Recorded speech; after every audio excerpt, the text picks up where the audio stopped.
Hello there! This is an astrological forecast for Sagittarius for July 2010. And this also applies if you have a Sagittarius ascendant.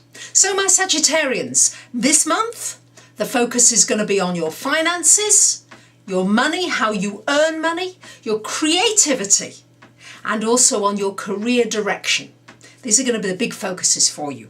So we've got Pluto in this second house opposite Sun Mercury. So Sun Mercury in the 8th house for the first 2 or 3 weeks of the month. So this is going to mean that it's very important that you take care of your finances. It's not a good time to be in debt. If you can free yourself of any debts, try to pay them down as quickly as you possibly can. It's also a time to look at any joint finances you've got, anything you've got with anybody else. It's a really important time to shine the spotlight on it. If you need to sell something, if you need to get rid of a partnership, if you need to end something, this is a really good time to do it.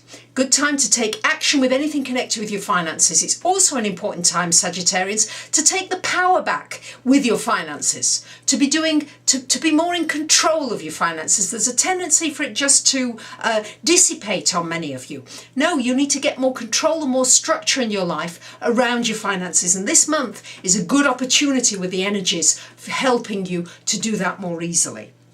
We've got Sun, Mercury, Venus in the 9th house for much of this month, particularly towards the end of the month. And this is going to mean this is a good time for travel, for planning travel. Many of you Sagittarius, of course, Sagittarius rules travel, long distance travel. So you might be traveling physically or traveling in your mind. Maybe finding out some new things, looking beyond the horizon, looking at your spiritual self in greater detail, looking at what's happening in the world in greater detail and how that's affecting you and your life. Also a good time, anything connected with the publishing industry, and also a good time, anything connected with a legal or a court case that you may have running. Good time to get moving on that, and things could well come out in your favour.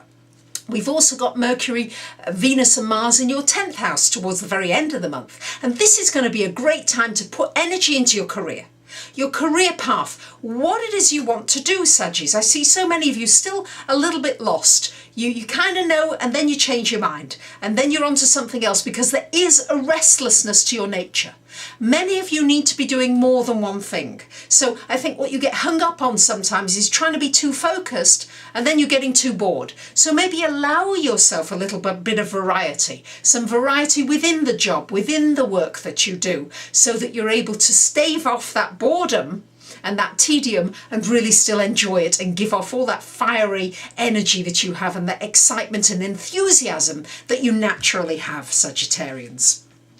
We do have Saturn now going out of your 10th house. You'll be relieved to know your 10th house of career on the 22nd of this month, and it moves into your 11th house, moves into Libra, and it's there until 2012. So what does this mean? Well, it means that for those of you that have been having quite a hard time in your career, in your work, you've experienced endings, completions, maybe some very unpleasant times, or you've had a lot of obstacles getting to where you want to get to, you may find that this eases up a bit because Saturn's now left that house. However, it's important that you've learned the lessons that Saturn was trying to tell you through its transit of that house. Was it trying to tell you that you weren't in the right job?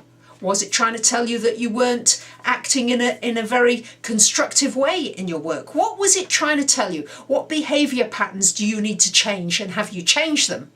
Because then Saturn won't bother you anymore in that house. As long as you've learned lessons of Saturn, Saturn allows you to be free and move on. So Saturn's coming into your house of friendships. This means it's about taking a long, hard look at your friendships in your life. It's also about taking a long, hard look about your dreams, your wishes, and putting some structure into them. Saturn enables you to put structure in there, so they're not just pie in the sky, but they become something that can be tangible. So it's going to be a very good time for you, Sagittarians, to set some goals. Some tangible, realistic goals. Saturn doesn't like things to be too unrealistic, so a little bit out of your comfort zone, but maybe not too much, and then put some structure and bones on them so you can start to achieve those dreams and wishes. So there you have it. Really keep a tight handle on your finances this month, because that's what's going to be important. So I wish you a great month. I must let you know that I've had an overwhelmingly positive response to my one question for $25, which I answer in an email of up to up to 150 words. So instead of just having that as a special offer now, I'm going to keep that going on since so many of you wanted it. For those of you that would like the question or a personal reading, either a financial, relationship or an in-depth personal reading, please take a look at my website and don't hesitate to get in touch. I'll be delighted to hear from you. Thank you so much for listening. Have a great month. Bye for now.